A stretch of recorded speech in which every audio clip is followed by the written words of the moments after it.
We're on Wednesday. Alrighty. Well, I mean, it's Friday, but we're on Wednesday. Yep. Hi. No, that was terrible. That was dreadful. All right, we're going to try that again. Hi. Hi, welcome back to Anime Chaos. We're a giggly disaster today, which is in direct opposition to who we're talking about today. We're talking about Wednesday. Yeah, so it kind of works with being drained and feeling dead inside. Very bad. So, and it's something else. We're basically talking about the last 4 episodes. Yeah. Did you ever go back and watch season 2 at all yet? I haven't, but I've seen so many clips of it. I don't. You know. Feel like you've already seen it? Yeah, that's fair. So I will say this: season 2 did an okay job in finishing out the last 4 episodes. It felt okay. Mm-hmm. It went from the first 4 episodes just being like, what was that? That was a complete waste of the last 4 hours of my life. And not even joking on that. To the last 4 episodes not being great, but tolerable. Better. Tolerable. And we've got an idea of now what season 3's got coming up, because by the end of it, he gets away again. And now they've got to go and find Enid, who's transformed into an alpha wolf. Fully into a wolf now. Yeah. Which it's great. In a way, Enid got the shaft this season, so getting her to finally get an actual season, but she's going to spend almost the entirety of it as the alpha wolf. I don't even know if she's going to have a speaking role for most of it. She might. Well, here's my thing. My thoughts on it, because I have not watched it yet, but here's my thing. Clearly the second part did better than the first part, because all clips I've seen is of the second part. I barely saw any clips, really. It's because the first half was a waste of time. Of part 1. I barely saw very few clips of it. A lot of clips that I saw now is of the second part, which is, but what I could see, from the little bit I could see, I enjoyed the little bit that I saw of it. Granted, yes, I haven't seen the full episodes yet, but it made me want to go and watch the episodes. Now, my take on it is like, yeah, they told Enid that you are an alpha wolf, and therefore if you transform because she can transform outside the full moon, but if you transform, I guess, during the full moon or a blood moon, I think it was a specific moon that she couldn't do it. If she did it then she would be stuck that way forever. I don't remember if it was either the full or the blood moon. I don't remember which. I think it was blood moon. But she transformed outside of it. Yeah, and that's how they knew she was an alpha. Halfway through the moon cycle or something. Yeah, like she had originally first transformed on the blood moon. That's what it was. She first transformed as a late bloomer on the blood moon. That's what it was. Yeah, well, so why is she stuck now? Because if you're a wolf, you can. Because she transformed on the full moon as an alpha. She transformed on the full moon with the intention of getting Wednesday out of the buried hole she was buried into. Yeah, but they said if you transform one more time, you're stuck. So why was this moon different from the others? Because she was an alpha wolf? I guess so, yeah. Because I thought the point of the alpha wolf was that she could transform whenever she wanted to. But if she transformed, like I said, I haven't watched it. I don't know. Snippets they didn't give enough lore for you to know. The teacher told us, that's how she found out about it. The teacher lady told us. I have to watch it myself and give my perspective on it. So it'll probably be another Wednesday video, just from my perspective of what I took from it. Because sometimes you have a tendency to just don't catch some things. Oh, so, I definitely missed some stuff, but I paid enough attention to know that they didn't give enough detail. Okay? My irritation starts and ends with the 8-episode format. That was a mistake from day one. The splitting did not help in any regard. The first 4 episodes are a washing waste of time that barely set anything up while you're killing off all your season 1 characters. I kind of want her and Jax to get back together, though. Well, now Jax and Bianca might be a thing. Which, well, they killed off the love interest that she had because he's not even in the show at all. So there's that. Well, that, and then, are we talking about Enid's love interest? Or Wednesday's love interest?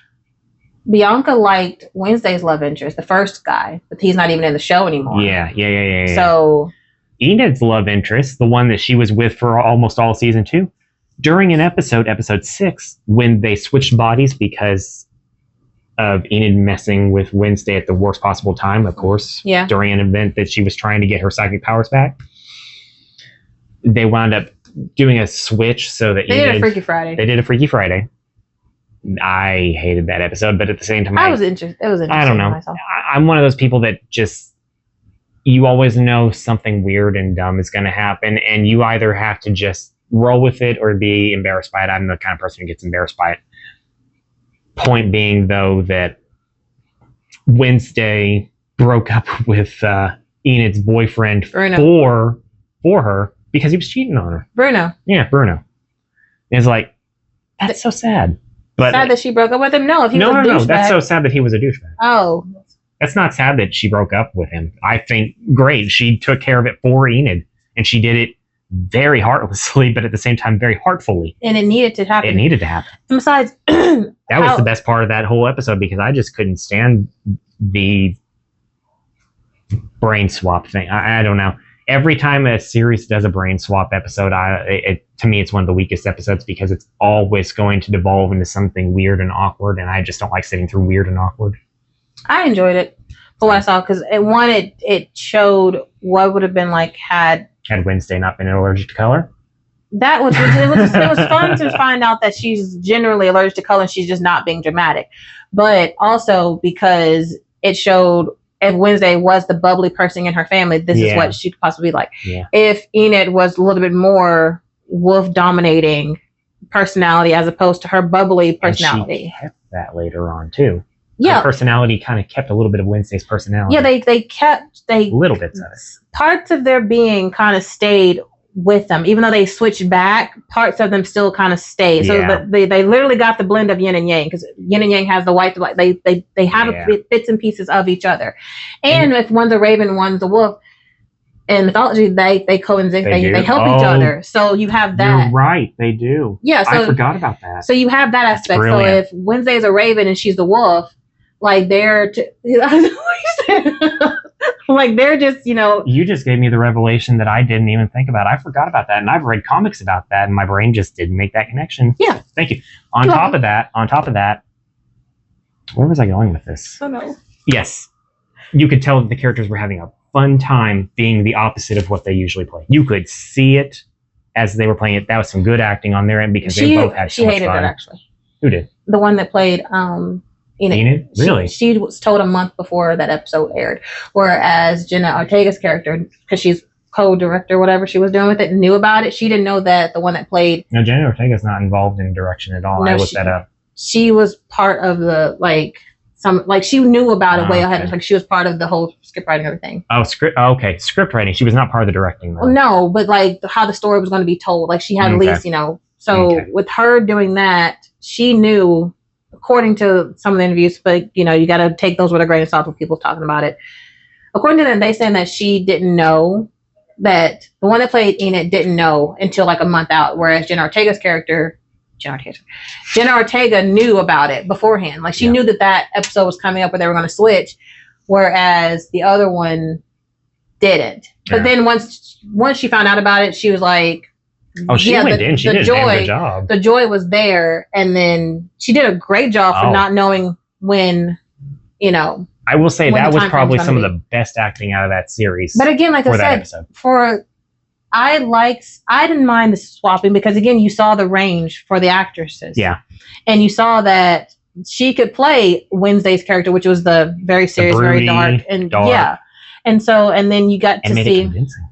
Yeah, and it didn't seem campy. It didn't seem forced. Like she got it down. Yeah. So again, take that as a grain of salt. It's just something that I saw on a clip. It could be true. It could be false because fake news is out there all the time. Well, something I did learn is that the reason why Jenna Ortega does not currently have eyebrows is because the makeup artists messed with her eyebrows so much for the Wednesday character that they just damaged them completely, and she had to shave them off and start fresh. That was the only. That's why she currently has no eyebrows. I thought she did it for the promo. No, it's because she quite literally during filming, the makeup artist just demolished her eyebrows to the point they were not going to grow back normally. Like they sat there and tweezed them like there was no tomorrow and messed with them, bleached them, all kinds of stuff. Screwed them up so much she had to start completely fresh. That was her only option. So she's in the middle of starting fresh. It makes her look ridiculous. But it fits with the promo for the show. Yeah. So there's that. But but going back to that, again, that could just be all false, fake news. That could be all fake news. Could. But it did seem like, and I do know at one point they said that they did have fun to a degree, being able to challenge themselves and do the opposite of what their actual characters are supposed to be. Especially considering how wildly opposite they are of each other. So I know that at least the one that played Wednesday, she, was really into it. They enjoyed being able to do the opposite and really show their acting chops and doing the opposite character of what they like. This would have been how Enid would have been if Jenna Ortega played her. This is how it would have been if I wish I knew the actress name that played Enid played Wednesday. Like if they were reversed. You know. Yeah. So I did enjoy that. I enjoyed that episode. I enjoy the elements. The final outcome of just watching the cringe factor take place is what I just like, because it makes me want to crawl into a shell and die. You're projecting. I am. but that's literally. But yeah, no. That's what I heard. It could be, like I said, that could be fake news, but I was just like, that's messed up if she didn't know that episode was happening until a month out. So she had only a month to prep herself to play the opposite of the person that she's, been training to portray. But if it's not, I think it would have been fun to do the opposite. And then the one that, what was the girl, the shadow girl? The invisible girl. Yes. The, God, I don't remember her name. I like that her character came full circle the way that it did within one season. She stopped being a copycat and became her own person, which is what Wednesday wanted. Like, stop, be your own person. Yeah. Because she even said, she goes, But it was Enid who forced her to do that. But it was Enid that told her, like, it's fine to be yourself. You don't have to do that. Yep. Like, you're not going to be happy trying to pretend to be someone else. Just be yourself, and it's okay to be yourself. She's still a little stalker, though. I think she's following Wednesday secretly. But now it's not in the creepiest way. It's more of a, like, I got your back type way. Yeah. It's not just, oh, what are you doing so that I can mimic and copy it. It's just, I want to be there in case you need help. Which, what happened, what she got buried, what she do. Oh, crap. But did you know, I did catch, every time I kept watching glimpses of it, Tyler, is that his name? Yeah. I think he sensed her around most definitely. When she was getting buried, and he just didn't say shit. Oh, most definitely. Because he already sensed her during the lab scene. Yeah, that's what I'm saying. So he knew she was there. Yeah, but he didn't say anything. He didn't want this. He didn't. He knew he didn't want this, as he was getting pulled into another contract of sorts with his mother and with his uncle. Creepy. It was a disaster, and it was. That relationship was creepy. It was terrifying. I knew, going off into my predictions for how things were going to go for the second half from episode 1. I knew there was no way that zombie was not going to be the main villain. You did say that. I pegged that. I got it wrong on the woman. I thought she was going to be the sister of Morticia. She wound up being the mother of Tyler. So my prediction of her being the next spirit guide was wrong. I'm not mad at the fact that the teacher from season 1, the principal, whatever, wound up being her next spirit guide. 13th cousin removed, twice removed, something like that. It's like, all right, that's a stretch, but hey, whatever. We missed you. Good to see you back. I like her as an actress, so getting to see her. And that's what I'm saying. Like, I like her as an actress, so I'm glad that she came back. Who was that? Joanna Lumley is the grandmother of Wednesday. That's Joanna Lumley. Grandmama. That's Joanna Lumley. I like Joanna Lumley. She's a funny actress. Isn't Lady Gaga the sister? Plays the sister? Lady Gaga, I did not realize this until I saw them talk about it. I was like, Lady Gaga plays the distant ancestor who she goes to talk to the gravestone, which leads up to that body-mind switch thing, because Enid messed up. And I just didn't recognize her as Lady Gaga. I don't know. She's a phenomenal actress. Lo and behold, Lady Gaga's a phenomenal actress, and she can go into her roles so good. She's acted in movies before. Oh, I know. That's what I'm talking about. She's so good, and TV shows. She's so good. I didn't know that was Lady Gaga. I didn't know who that was. Which is fitting, because they put one of her songs in the show. They did? Enid's Dance. Oh. I remember the Dead Dance? Yes, I remember the Dead Dance. Pretty sure that's Lady Gaga's song. I didn't pay attention to the song at all. I was too entranced by the dancing between her and the Invisible Girl. I need to get her name because it's going to bug me. But another part about that is also they didn't know the song wasn't out yet, so they were dancing off accounts. Oh. They were dancing off accounts, so they didn't even know what the song was until then. A testament to very good actors. And choreographers, because like choreographers. That right there. But yeah, that's very impressive. Emma Myers, she plays Enid. She said that when they were doing the dance, who plays the Invisible Girl? What's her name? Because I need to know this. Agnes. But her name's Evie Templeton. Okay. Plays Agnes. But the character's name is Agnes. Okay. Yeah. So you have Agnes, Enid, and Wednesday. Yep. So I think this could be a very good trio. Yes, I saw when I was in the because I was like, I hope y'all get to. I hope that stays a thing and don't. Please stay a thing. I would like that because now Wednesday has two really good friends and total opposites of her. Yeah, and it works very much in her favor. Yeah, but Enid, since that body swap thing, technically still has a little bit of Wednesday in her. Wednesday in the sense Wednesday has a little bit of Enid in her. Yeah, in the sense of for me with Enid is kind of like when they swapped and Wednesday was like you are a piece of with Bruno and everything, whereas Enid was kind of like I'm just gonna take it. And not really defend myself and just kind of just she became more of a stand up for herself. She exactly like she stood up for herself more, and I feel like that helped with the swapping. It kind of, I think it helped bring Wednesday out to open up a little bit more of her heart, which debatable on whether or not that's a good thing. I don't know. Well, my thing is like it's a way to explain the changes in those characters because if Enid all of a sudden started getting more back talking, more stand up for herself, and then Wednesday is getting a little bit more emotional ish. That would explain it. Yeah. But is she going to wind up feeling less and less like Wednesday as the seasons go on? I don't know.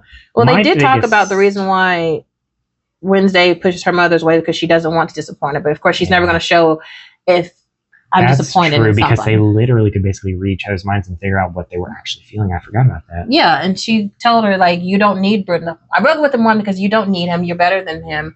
Like, you're worth more than what you think you are. Mm-hmm. And it's okay if you're scared of you becoming alpha because you're not going to be alone. Because with them, once you become alpha, they get hunted down. Yeah.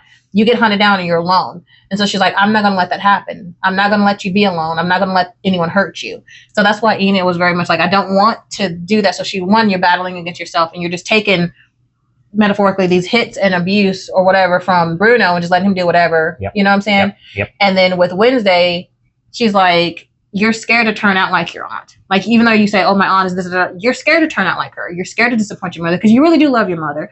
But the way you behave shows like you don't because you're trying to push her away because you don't want her. If you happen to disappoint her, you don't want her to see it. Mm-hmm. And you don't want to see that disappointment on your mom. So it was like that helped one to bring the characters out a little bit more. It made them a little more three-dimensional. Yeah, and because Wednesday's never going to admit that. So that was one way to admit those faults. That's true. So the switching needed to happen in that sense because in the next season, if there's differentiations in behavior, you have something to fall back on. You won't just be like, okay, where's that coming from?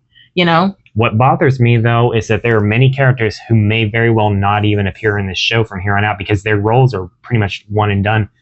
Like, are they going to be in school the next season? No, Nevermore got shut down after the. Okay, I don't know if you know this. The new principal of the school is the one who is running the cult that Bianca's mother got caught in. Mm-hmm. And he, being a pyromancer, killed the man who was supposedly the runner of the thing, but he was just a showman of sorts, whereas he was the real one behind it all. He set the man on fire right there in front of Bianca, burned him down into cinders and ashes, and then threw him into the fire in his fireplace. And I'm just frustrated because they rushed it. Mm-hmm. Bianca, as a character, I liked her character, but her entire story with her mom and never really got really. I think she got like an hour and a half maximum of story time to work with, and that's not enough for this story because it was a solid story. It needed episodes to be good, and it got an hour and a half maximum. But what happened is that Wednesday figured out that Bianca was being controlled. Bianca more so told her that she was being controlled. This was going on. Actually, I think she straight up did tell him because Wednesday kind of figured out something was going on. Mm-hmm. And she went to Bianca and said, tell me what's going on. Bianca just said, okay, yeah, this is what's going on. Wednesday said, I will fix this. Bianca siren songed her into forgetting, but Thing helped her to remember or told her what happened after the fact because he was watching from behind. Also, Stalker was Agnes was invisible and figured it all out to help explain it all. That's when Wednesday basically tore into Agnes at a certain point, said, "Stop trying to be me." She got mad at Agnes at a point where she just finally said, "Stop it. Just stop it. You're on my last nerve. Stop it." Like, I got too much going on right now. Like, yeah. So then Agnes went on her little full circle moment, coming back to being a much more well-rounded character. In the meantime, Wednesday concocts a plan to save Bianca by setting things up. Was that the one that Jax turned into a stone? Yes. Okay. That's the man that got turned to stone. Only after Bianca siren songed him because Thing managed to get in there and steal his pendant that blocks siren song, which is the only way he couldn't. That stopwatch? That stopwatch thing, yeah. Agnes. Okay, Agnes. Somebody. I just knew somebody. During the dance, yes, and the parts where she was going invisible. Yes. The parts when Enid was dancing by herself, and then you saw someone invisible like pushed past the crowd. Agnes turned herself invisible, went into the crowd, got the watch, gave it to Wednesday, and then when Enid ran into the crowd to dance again, that's when she came back in and they finished the dance. Yes. So Agnes got it. I remember now. Yeah. Thing was there, but Thing was jamming with the music. I got things crossed a little bit. It's fine. The point being, we got the watch. They rushed the fuck out of it. The watch, or what happened? The storyline. They rushed it because it had a lot of potential to be really interesting for like 3 solid episodes, and she got maximum an hour and a half across those 8 episodes, for which to tell this story that needed more fleshing out. I think if they gave them more episodes, you would get a little bit more character development on some people, especially when you're trying to do side character stories. You need more time. You need more episodes if you're trying to get the side characters a little bit of meat and potatoes, you know? And that's why I cannot stand this 8-episode format, because it doesn't work. You're barely fleshing anything out with your main characters. Then you got all your side characters that get shoved off to the side. You got too many storylines going on. Once they had like 4 storylines for this season, minimum. None of them got fleshed out well. It was jumping around too much. It was jumping around way too much. You had too much going on. Then you had multiple finales within the storylines all happening back to back to back to back. And none of them felt satisfying fully, because it all just led up to kind of an expected moment. I do appreciate that Ajax turned him to stone and then the chandelier fell and destroyed him. Because Ajax's stone turning only lasts temporarily. Yeah. So he would have came back. So with that falling, with him, he killed himself technically, because then he like shoot a fireball and it was burning, and then Wednesday was watching it burn and then it fell. I think so. Something like that. Some type of fire. Yeah. Got shot up. But only after she had managed to siren song him into telling everybody right there in public everything he had done over the entirety of that semester. And then they shut Nevermore down because that's 2 principals in a row with major baggage. It's just 2 principals in a row that died. That too. It's not even just baggage, they just died. That too. It's just...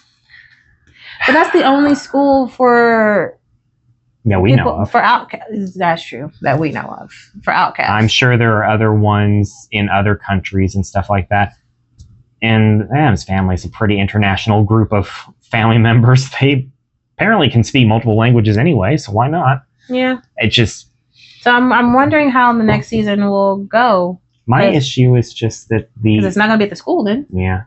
No, they're going to Canada. Because Enid ran to Canada. Yeah, they're going to Canada, but I'm saying, like, if they try to bring the other characters, where are they going to be at, you know? I don't know. That's why there's already speculation I don't know. That's why they speculate that most of these characters are not making it into the 3rd season. Well, that's a little too early to say, because they could still wind up in there. My problem is that Enid's storyline should be the plot A. The focus point. It should be the focus point, but it's going to wind up being the Tyler one. And that pisses me off, because I want Tyler dead. I'm tired of Tyler. Either y'all two get together or just die. I just want him dead. I just want him dead. I wanted him dead at the end of season 2. Hip hip hooray. He got a semi-happy ending. Kill him off. I'm done. Where was a semi-happy ending? Well, his abusive mom and his abusive uncle are dead. Yeah, but... That's semi-happy. But now that teacher person done took him under his wing, and now they're going to find more of them. I don't understand that. why on earth is she now suddenly becoming a villain? She was a supporting, helpful character. Now all of a sudden she's going to be the next. But was she really Christina Ricci? And I'm just like, but like now they're going off to find more hides apparently or something, or wolves or something. I think it was more of his kind, so hides. I don't know. It's like it's too confusing. Why he is just a puppet. We have not seen. He is a puppet. We have not seen the main villain because they keep changing. So they think she might be if they just keep it season 3, she might be the quote unquote final boss because this. But because here's the thing. Yes, our goal is to get Enid back. He for some reason trying to kill Enid still. Like, get over it. She beat your ass. Okay. Yeah, twice. And one of them was with Wednesday turning into a wolf, and Wednesday was about to choke you out. Yep. So you've gotten beat up by this wolf twice, 3 times. Something like that. Yeah, 2 times. 2, 3 times. But it's like, get over it. Okay, dude, get over it. And so there's a lot of speculation that he still likes Wednesday and vice versa, like they still like each other. I don't need that. But I'm like, can we get remember the boy from camp? Yeah. In the movies Wednesday? Yes. And he was a normie, I guess, but he was so weird and creepy for Wednesday. I just need her to be with a normie. Wouldn't that just be out of the water, That would be like perfect, honestly. Or just, can you bring back the painter?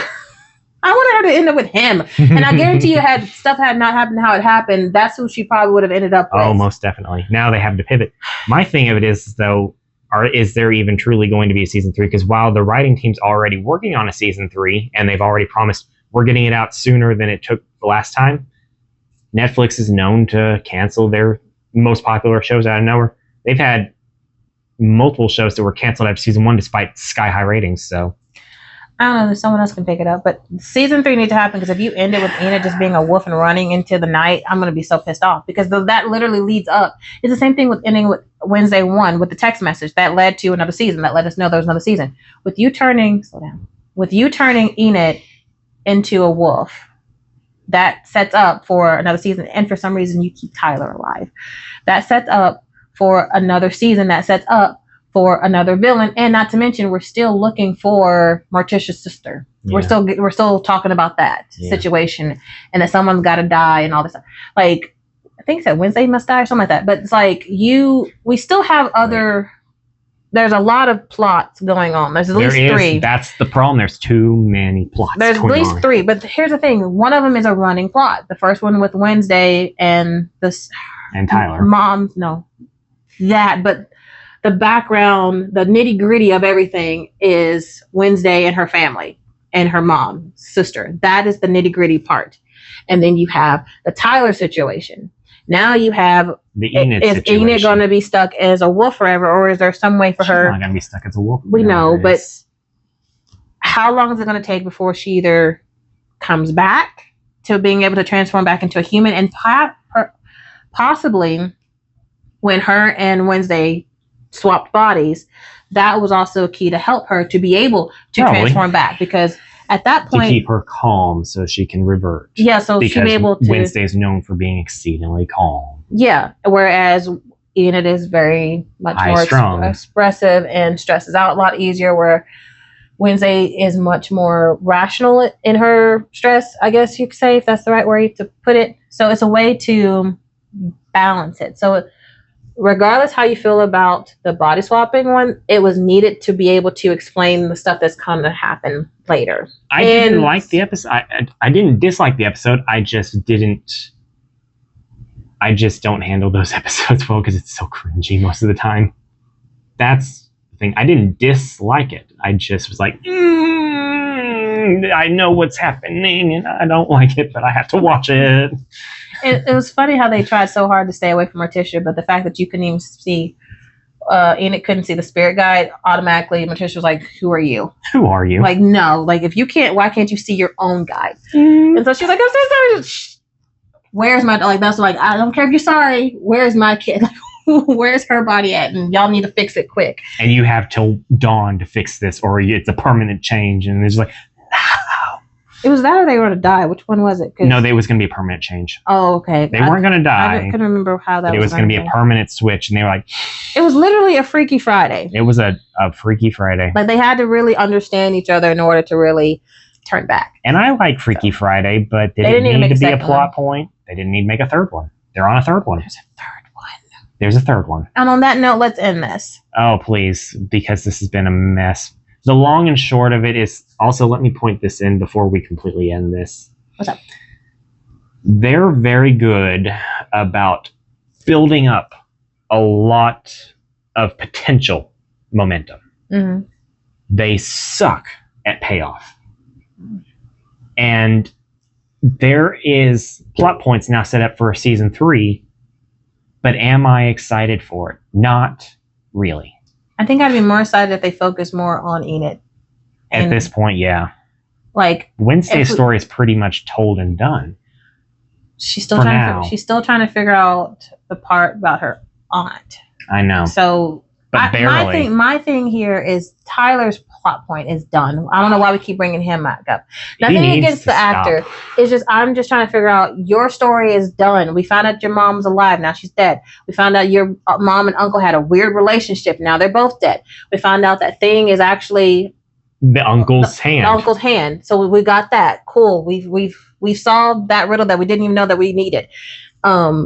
We got. And did we care about it? Did we save? Really. We found out why Dad don't have powers because of Uncle, and Pugsley almost got the same treatment because they're both incredibly stupid to some degree, delightfully so. But who's stupid? Both Pugsley and the dad. The dad, Gomez. Gomez. They're both kind of stupid because Gomez volunteered to help. He didn't know what it was. But he volunteered to help anyway. But he didn't know what it was. He likes torture. Have you not seen the Addams Family? They like torture. that's that guilty.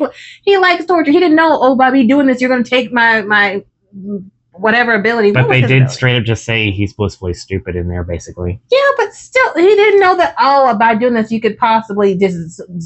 Zap me of all my electricity for good? Take away my ability. What was his ability? Electricity. Yeah, take that away from me. He didn't know that was what it was. He just thought, I'm just going to... Be a conductor? Yeah, I'm just... You know what I'm saying? And that's twice now that Morticia and Gomez have murdered someone while at Nevermore. They killed the uncle. Yeah, they came back. And then season 1, they killed... He needed to die. His obsession with Morticia. That was self-defense. That was self-defense. That one was this one technically was self-defense too, because he was going to kill Gomez. True. So both instances, they killed out of self-defense. Kind of, because Morticia ultimately sabotaged the machine, resulting in what happened. Yeah. So... But yeah, self-defense to some degree. He killed for Morticia. Morticia killed for him. That's their love. That is their love. Yes. And I'm okay with that. Not you. Okay. Let me not incriminate myself. Bye. Later. And I'm okay with that. Really? No, we're not. We are not okay with that.